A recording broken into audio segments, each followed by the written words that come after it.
Ito yung checklist para sa mga OFW na magbabakasyon sa Pinas at saka babalik ulit ng bansa nila.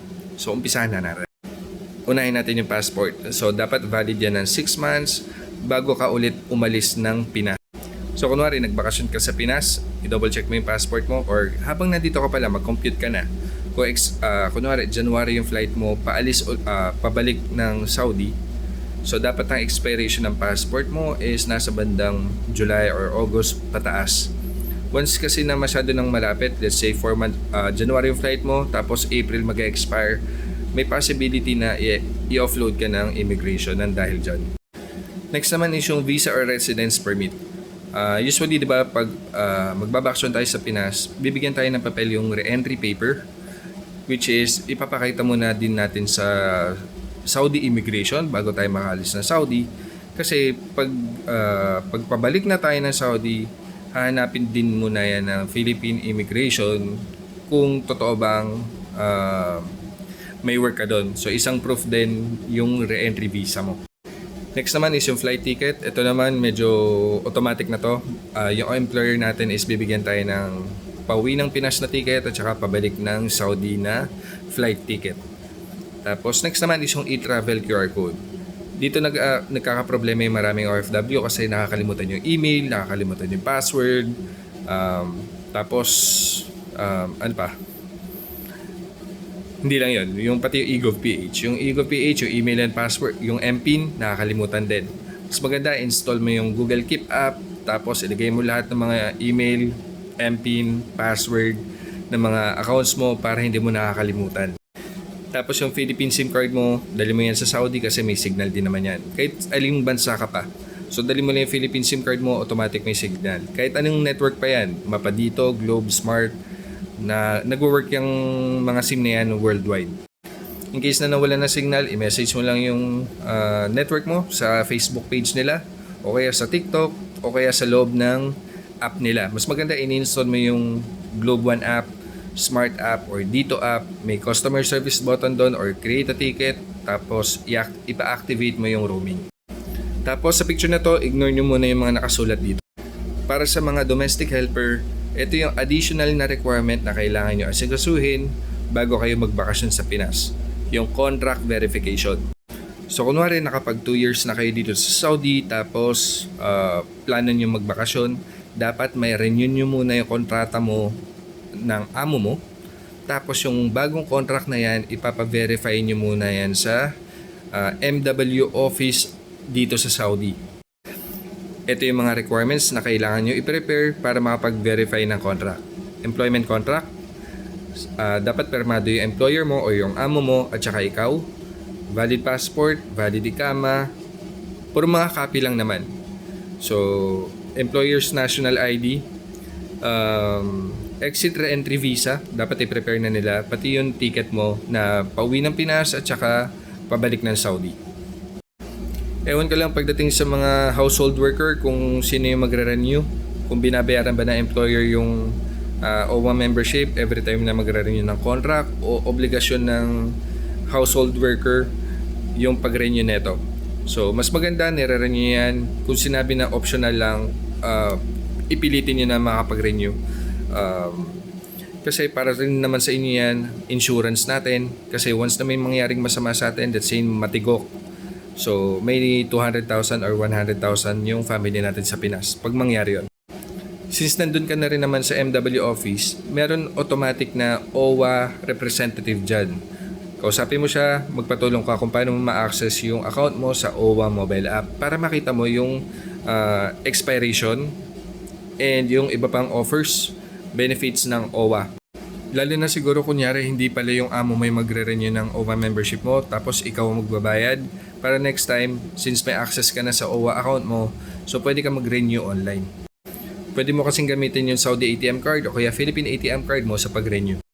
Basta may makita kang Mastercard or Visa logo dyan sa ATM card na hawak mo, pwede natin ipambayad yan dito sa OWA mobile app. Next naman kung skilled worker. Kung same employer lang tapos magbabakasyon ka and babalik ka ulit sa company mo, OEC lang naman yung kailangan mo. So pwede natin gawin yan online sa DMW website and gumawa ka ng balik manggagawa. May certain rules lang sila kung kailan tayo magpapa-verify ng contract. Once na magbago ang company, kung magbago din yung position mo sa company mo, let's say na-promote ka, o kaya nagpalit ka ng job site. Kung magpapalit ka ng bansa, ganyan. Okay? Same company pero lumipat na ibang bansa, na destino ka doon. So, kailangan mo magpa-verify ng contract. Ito naman yung requirements kung magpapa-verify tayo ng contract. So, yung KIWA or company employment. Tapos, puro copy lang yung mga nakalagay dito. Copy ng valid passport, commercial registration, exit re-entry visa, at saka yung copy ng ticket. Pero ito naman optional lang, preferably round trip ticket. Tapos, OWA membership din for skilled worker, mas maganda nire-renew mo kasi sayang yung benefits, lalo na pag may nangyari masama sa'yo, dahil ang main purpose ng OWA is mag-stand as insurance natin. Kung hindi mo ma-access online, mas maganda kung magpapa-verify ka ng contract dun sa MW office, andun yung OWA agent, magpa-assist ka kung paano mo ma-access yung OWA account mo sa OWA mobile app. Okay, so once na nakompleto na natin yan, so pwede na tayong umuwi ng Pinas, tapos sa Pinas natin gagawin ang OEC or balik manggagawa. I-recap lang natin, so kung OFW ka na magbabakasyon sa Pinas, ito yung mga documents na ipe-prepare mo. Yung valid passport, re-entry visa, kung taga-Saudi ka, or visa residence permit, tapos flight ticket, galing naman sa employer yon. E-travel, ikaw gagawa nun sa etravel.gov.ph o kaya sa eGov.ph app. Tapos, kung kailangan mo magpa-verify ng contract, gawin mo na. Tapos, magpa-renew ka ng OWA membership mo kung expired na. Yan yung mga gagawin mo dito sa Saudi. Tapos, ayan, pwede ka na umuwi ng Pinas. Regarding naman sa OFW Pass, so far hindi pa siya tinatanggap. Tinanong ko yung DMW, sinabi hindi. Tinanong ko yung immigration mismo, bakit kung tumatanggap ba ng OFW Pass, sabi hindi pa daw. So basically, kung ano man yung sinabi ko kanina, yun pa rin yung ipe-prepare natin ng mga documents. Pero mas maganda, ihanda mo na lang din. So dapat may access ka dun sa eGov.ph account mo dahil dun mo gagawin yung OFW Pass. Since uwi ka na rin naman ng Pinas, kung nagbago ka ng email, ng mobile number, asikasuhin mo yan, i-update mo yung information mo sa PhilSys office. Kung saan ka nagpagawa ng national ID, balikan mo yon, i-update mo yung information mo sa kanila. In case na wala ka pang national ID, mas maganda gumawa ka na rin kasi yung national ID na yan, hindi naman natin kailangan ng physical card or yung physical ID. Ang kailangan lang natin is yung digital ID na nandun sa loob ng eGov.ph app kasi valid ID pa rin yun. Okay, so ito naman yung mga requirements natin pag aalis ulit tayo ng Pinas. So mula sa bakasyon, ito naman ang mga gagawin natin. Ihanda natin ng valid passport. So dapat valid siya ng 6 months. So may chance tayo ma-offload ng dahil sa passport, kaya mag-compute ka na bago ka pa magbakasyon. Kung medyo malapit na mag-expire, mag-renew ka na sa Philippine Embassy kung nasaan ka. Kung nasa Saudi ka, i-renew mo na doon. Airline ticket. Confirm flight details. Tapos, ito naman automatic. Work permit visa. So yung re-entry visa na pinakita mo doon sa Saudi Immigration last time, ipapakita mo ulit dito sa Philippine Immigration. Next naman is yung OEC. Kung nagpa-verify ka ng contract abroad, so ewan ko lang kung nagbibigay sila ng OEC right away after mo magpa-verify sa kanila. Ako naman, since babalik ako sa same company, same position, pareho pa rin yung spelling ng company ko, and same pa rin yung bansa na pupuntahan ko.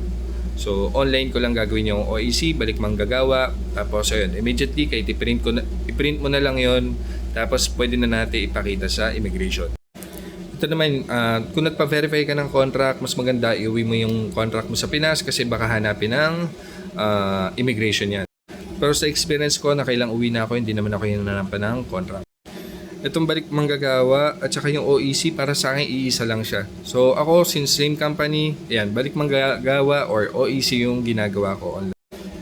Yung PIDOS naman, para sa mga first time OFWs, itong DMW or POA clearance, proof na documented ka as OFW. Habang nasa Pinas ka, mas maganda, asikasuhin mo na rin yung Pag-ibig, SSS, i-update mo yung information sa kanila para ma-access mo yung account mo online. Kasi pwede ka magbayad habang nasa abroad gamit yung SSS app o kaya yung virtual Pag-ibig app.